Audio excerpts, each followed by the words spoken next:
NXT this week, they've got the closest thing to a bulletproof prodigy that I think that I've seen since The Rock and Angle has to be Rex Steiner, good old Braun Breaker.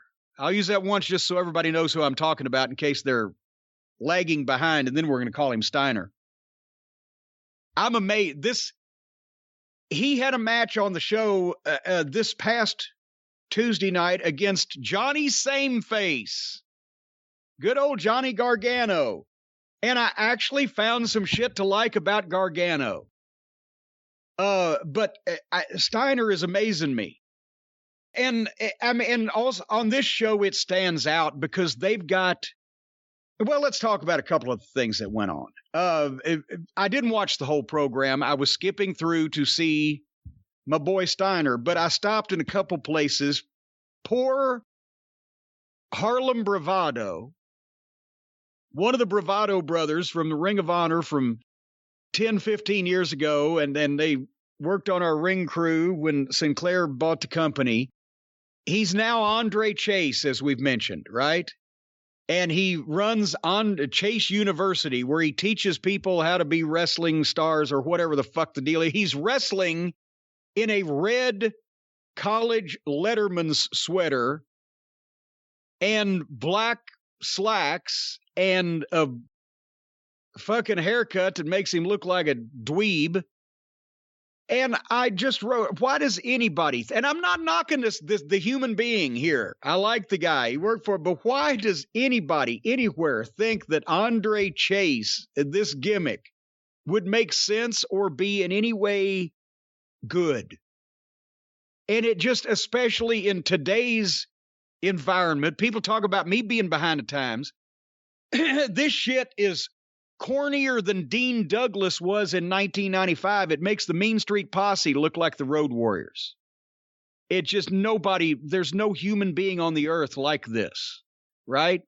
But it's the same thing as some of these other guys. It's Vince, and I guess, I don't know if Bruce or Johnny Ace are 60-year-old white men like me, but I can see that this shit's fucking 90s corny. And I don't mean corny in a good way like me, but I mean corny like in cheesy. Are they placating Vince? Is this what he thinks that hip, young, new kids, whatever, are? But they had an in-ring thing to determine, because they got War Games coming up at their next event that they've kneecapped and hamstrung, and they don't want to call it TakeOver anymore, and blah, blah, blah. Another FU to Triple H. Yes. Because he ain't going to be taken over. But they had a thing where all the members of NXT 2.0, the Young Lions, are at the War Games going to face the NXT Black and Gold brand. That's the old brand, right, from 6 months ago. And so there is all the guys that they have considered their new superstars. Tony D'Angelo. The guy can speak, and he doesn't seem to be a bad worker, but the gimmick is just ridiculous. And when's the last time Joe Pesci starred in a major motion picture? It's 90s. And it's a broad parody Italian gimmick from, some fucking wise guy from New York. Carmelo Hayes and his friend Trick, who, by the way, for those listening, I don't know whether he is, because he didn't mention still bout it. He didn't mention it.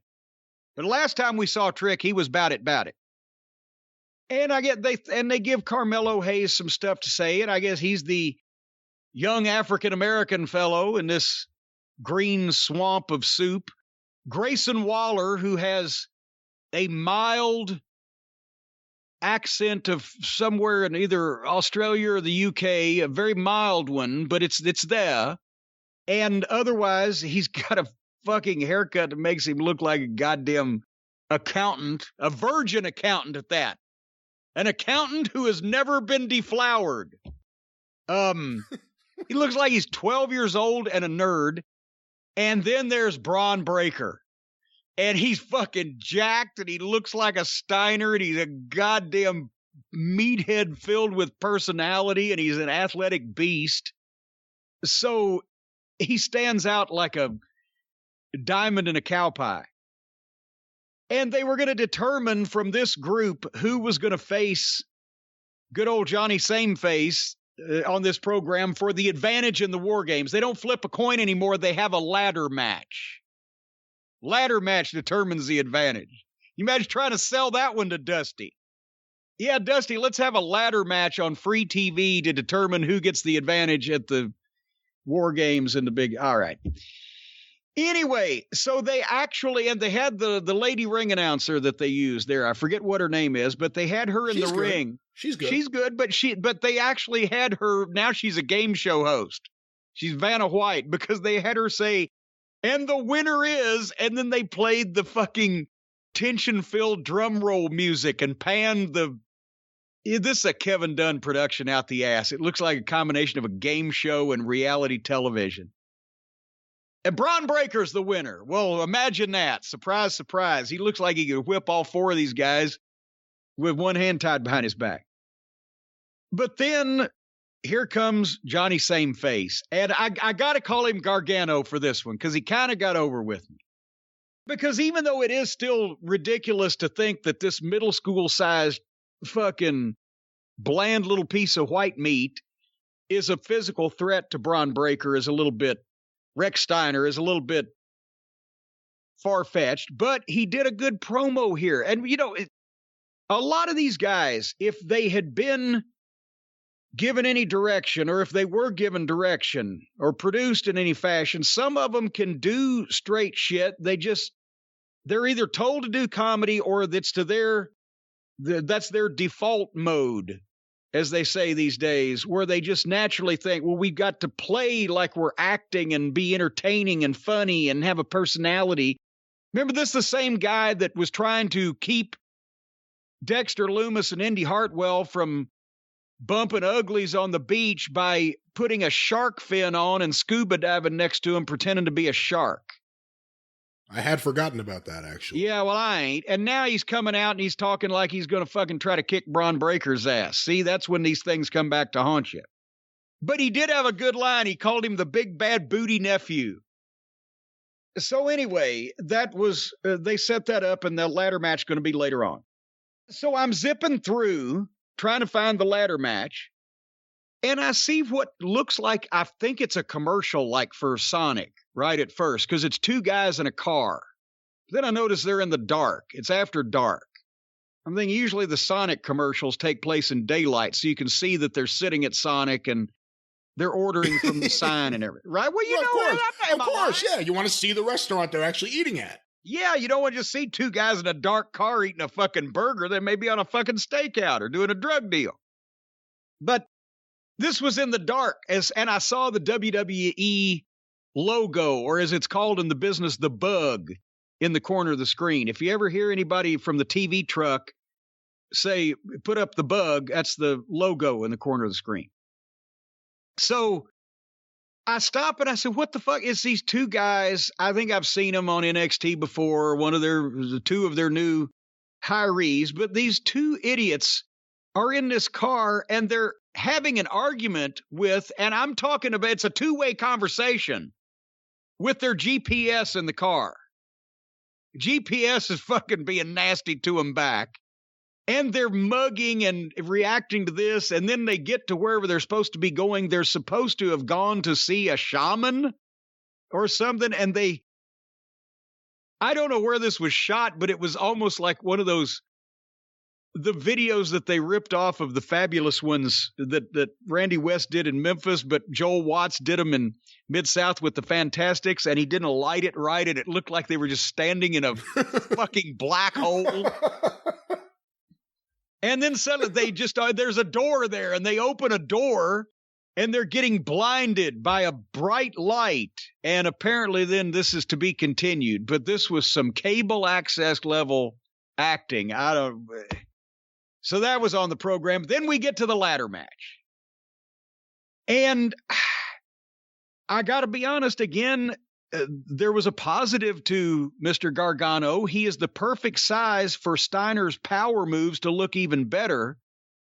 And he can be basically placed anywhere. I mean, most of the time when you worked with a Steiner, they were going to pick you up and put you wherever they wanted to anyway. But in this case, it's even easier.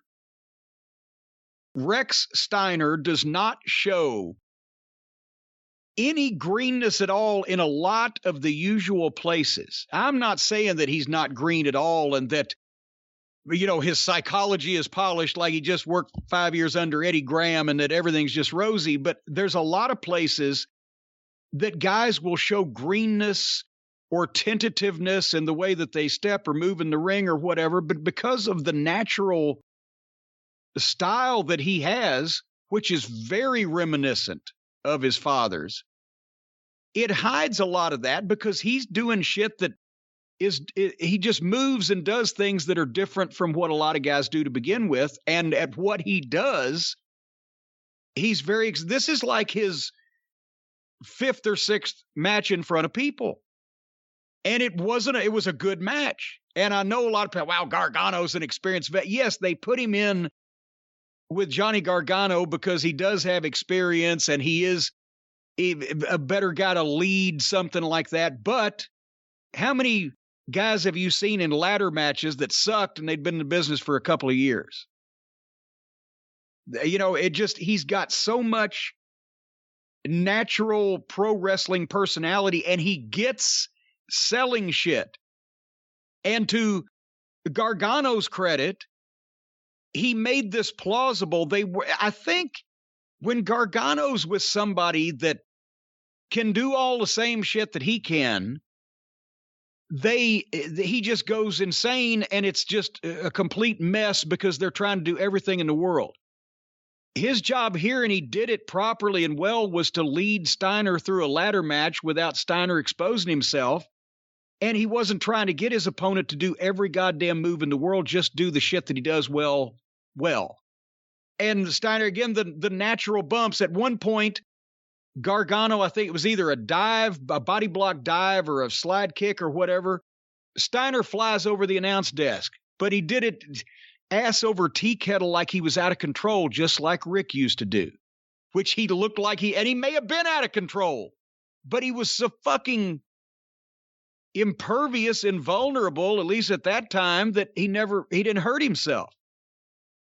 And then there was another point after they came back from the break, because this was a fairly long match. Steiner's on the ladder, Gargano pushes it over, and Steiner takes the bump not over the rope or not into the ring, but into the ropes, upside down in the ropes, and then out on the floor. It looked just like Rick Steiner. So I hated the ladder stipulation on this because it just muddies that. There are no good ladder matches anymore, actually, since Michaels and Razor Ramon, because everybody got fancy. But this one overall ended up being one of the better ones I've seen because they didn't go out of their minds and they only used one ladder. I mean, I guess they had a backup, but I didn't see it. But there weren't ladders everywhere, and they didn't have tables in the ring, and they didn't use kendo sticks. There was a point to it. Anyway, and like I said, when Steiner was supposed to sell, he was selling, and it looked legitimate. It didn't look like he was just assing off. Finally, they made it, like I said, as plausible as it could be, and then Gargano's climbing the ladder, and Steiner grabs Gargano's feet, because his finish is he would press the guy, then drop him to his shoulder, and then power slam him, right? A very Scott Steiner type move. Yeah. Well, in this one, since Gargano was on the ladder, Steiner just grabbed Gargano's feet and jerked them out from under him and caught him on the fly on his shoulder and power slammed him, boom, and then climbed the ladder and got the briefcase. Nice and easy. One of the better ladder matches I've seen, and I cannot believe this guy's had 5 matches in front of people. So I don't know where he's at as a person. I would assume that, they obviously feel like that he's going to be a player and they're pushing him already. And if he was dodgy as a person, they probably wouldn't be. I don't know, besides injury, what else could keep this guy from being one of the top talents in the company in 2 or 3 years. And the last person I said that about was The Rock. I can think of what could screw it up. You know, I gotta be honest with you. The only way that they can screw it up is if they run him out of the wrestling business and he doesn't want to do it because he's miserable. Because he's close to being bulletproof, because right now Rex Steiner is not experienced enough, even though he's seen his dad and he's obviously worked out some with his dad or his uncle or both, because he didn't just learn all this in training class. But he's almost bulletproof because he's one of these people that his natural charisma is going to make people react and respond to him, and the shit that he does, and the promos he's doing already, and the attitude he's got. He's a throwback in terms of, yeah, I'm a badass meathead and I want to stretch you. What about it? And the fans are so hungry for something like that because you can't find them anymore. And there's, think about Rick Steiner early in his career. They knew that he was going to be something, but his push came because the people started reacting to him long before they were really supposed to. You remember that? Of course.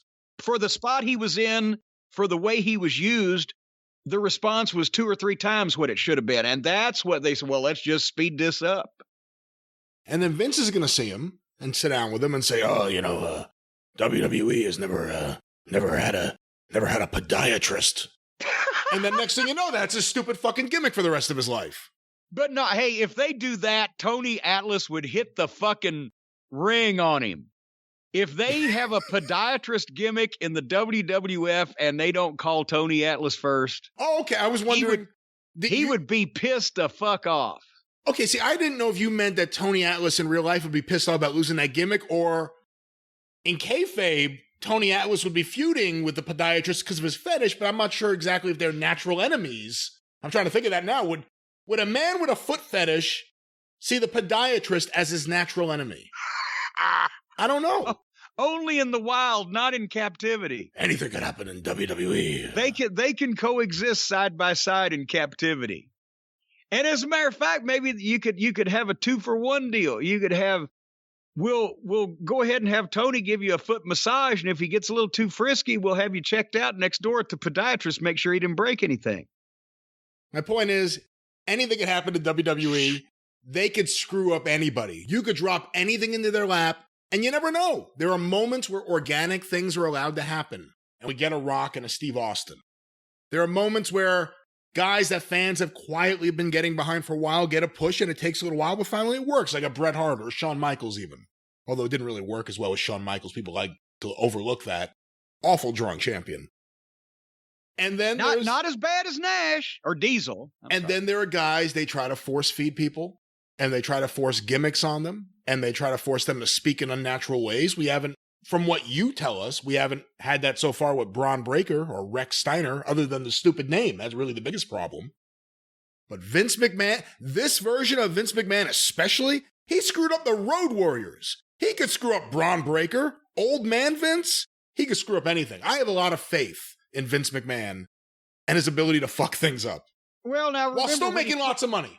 When he screwed up the Road Warriors, there was a lot of top talent, a lot of top guys, a lot of guys that were over. We haven't seen a lot of guys in recent memory with the potential and the talent and the tools that this guy has. And I honestly think he's bulletproof enough with the people who, and now they're smart and they know he's a Steiner, that if they give him a shitty gimmick, it will rebound in terms of the people will just be more on his side as a person. And it'll be another one of these deals where they start hijacking the show to either get him.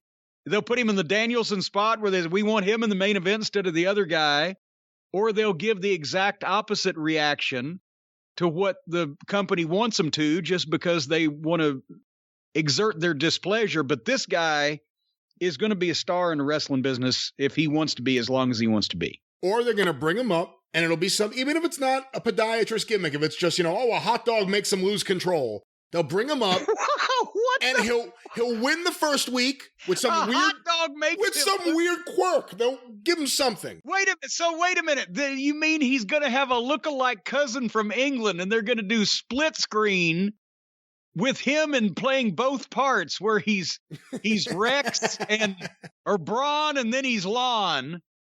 They've already got a Vaughn, so he's Braun and then he's Lon, and Lon is from England and he speaks with an accent. Well, Patty adores the crepe Suzette, the ballet russe, and crepe and all that other stuff. Yeah, I think that's a good idea too. But they'll bring him up. He'll win week 1. He'll lose week 2. There'll be a third match with the same person he's been wrestling or dealing with for the first few weeks, and then he'll just be like everyone else. You win 1, you lose 1. You're insufferable on TV, nonstop. Nothing new ever happens. Nothing fresh ever happens. If you bring him up and just mix him in with that, then they screwed him up, because you do have a chance with certain guys, and this appears to be one of those guys where you can bring them up and do something a little different and maybe they'll stand out. I just don't have faith in them doing that. Well, I tell you what, and we're putting this on tape. Well, we're not putting it on tape. It's being recorded. It will live forever in infamy on the internet. I will bet you $500 right now that Braun, maybe not under this name, but the human being occupying the gimmick of Braun Breaker, good old Rex Steiner, will be the WWE champ, one of them champions, within the next 36 months. Within the next 36 months, I wouldn't take that bet. If you want to say within the next 24 months, I'd take that bet. Split the difference. 30 months, 2.5 years. That didn't split the difference. Well, I guess your difference. Yeah, it did. Well, I'm thinking from the difference is 0 months, not 2.5. Okay, I'll do the $500, but I won't give it to you. You got enough money. I'll do it. I'll $500 to the charity of your choice. Okay, well, who am I giving the $500 to if I lose? A charity of my choice, I guess. Oh, God, you wanted to say me. That's what you wanted to say there. No, you were anxious to give my fucking winnings to somebody, but if you get you want the winnings. So this is great. This is a $500 bet that won't pay off for at least 2 years. 2.5 years. At least 2 years. I mean, once it gets to 2 years, I'll know if I was right at that point, whether I win the bet or not. No, we're not. No early closings on this. We're going down to the wire. If it looks like I'm going to lose, I demand all of my 30 months. All right. We'll see what happens. Because it was, let's say, how long was it? Well, Vince McMahon owned the WWE in 30 months. I ain't betting on that. How long, when did The Rock first win the WWE championship? Back when it was the WWF championship and there was only one of them, so it meant something. Either maybe late 98, early 99. I don't know off the top of my head. Okay, so he debuted November 96 Survivor Series. He went to Memphis that summer. We had seen him in the spring. I think Corpus Christi was his tryout match, and he worked with Tom at the warehouse. So I told Vince somewhere around May-ish or June-ish or whatever of 1996 I said 5. Did I say 5 years or 3 years for him? I think I said 3 to 5 years for Batista. Possibly 3 years for The Rock. Anyway, I still came in under the wire. I had a couple months there to spare, as I remember, on that prediction. November 98. Okay, so that was the same amount of time. That was 30 months. After I said this guy will be in 3 to 5 years, this guy will be your top star, the WWF champion. I'm calling the same thing on Braun Breaker, but I'm not even saying 3 to 5 because nobody waits these days. I'm saying 2.5 years. All right. You know why, Brian? No, I have no idea why. I'll tell you why, because I look at Rex Steiner and I see a guy that reminds me of what Mama Cornette used to say. you better eat a whole bunch more of meat and potatoes before you go trying to mess with me, pal. And it looks like Rex Steiner has been eating his meat and potatoes. He's not one of these quiche eaters. He's not one of these vegetarians. He doesn't like to chaw into a turnip when he's frustrated like Austin Aries or some of these people. He's a carnivore. He's a big meathead, and he likes meat. And you know what? We all like meat at the holidays. And that's why our friends at Omaha Steaks have the perfect gift package for the holidays. If you want to give yourself a gift, you can do that. If you want to give others a gift, well, hey, if you just want to throw your money away needlessly, go ahead. I'm not going to stop you. But whoever gets the perfect gift package from omahasteaks.com is going to be smiling from ear to ear. They're going to have to wipe the happiness off their face with a sandblaster, because you're going to get 24 entrees, the world-famous bacon-wrapped filet mignons, chicken breasts, sides, desserts. They got those, holy mackerel, those big hot dogs. They're plump. They're giant-sized even. My God, they ought to call them John Holmes dogs. If you go to omahasteaks.com and enter the code, what do you can add dogs? I don't know. I don't think that really rolls off the tongue. Johnny Wad dogs may work better. Well, that might be, but we shouldn't say things like this because we don't want to give anybody any free ideas. However, the perfect gift package at omahasteaks.com is only $99.99. And did I mention 24 entrees, the bacon-wrapped filet mignons, and the best part, when you go to omahasteaks.com and enter JCE into the search bar, in addition to the filet mignons, the chicken breast, the sides, like those potatoes they've got, and the desserts, those caramel apple tartlets, you also get an additional 8 Omaha Steaks burgers free just by using the code JCE. omahasteaks.com, enter the code JCE, 8 free burgers. Folks, whether you're grilling them, whether you're frying them, you could boil this stuff. It's all good, and it will come in a styrofoam cooler, freshly packed, frozen, hermetically sealed with dry ice, so it's right ready for your fridge or your freezer, or you can just thaw them out and pop them right on the grill, regardless of what. omahasteaks.com, the keyword, the code, as they say, is JCE to get the perfect gift package, 24 entrees and all that other hoopla for $99.99. That's just insane. Wait a minute. Hold on. They have a list. I didn't know they had this down there. So I should have this shit on paper. 4. Here's what you get in the perfect gift package. 4 bacon-wrapped filet mignons, 4 boneless chicken breast, 4 Omaha Steaks burgers, 4 gourmet jumbo franks, 4 individual scalloped potatoes, 4 caramel apple tartlets, a jar of the signature steak and meat seasoning, and the free 8 burgers. So I'm gonna eat those burgers. But anyway, that's what you get in the perfect gift package. I'm hungry already, aren't you? I hate when you do these spots early in the show, because now the rest of the show I'm just going to be sitting here wanting to eat. I'm starving, and I just got my Omaha steak, so I'm ready. Well, gnaw on one. You don't have to cook it. Get gnaw on a frozen hot dog. What do I didn't say hot dog. Get one of those bacon-wrapped filet mignons out there and just pop it in your mouth while it's frozen, and just pop it in your mouth like a lozenge. I'm pretty sure Omaha Steaks recommends cooking their food. Well, and Rex recommends it as well.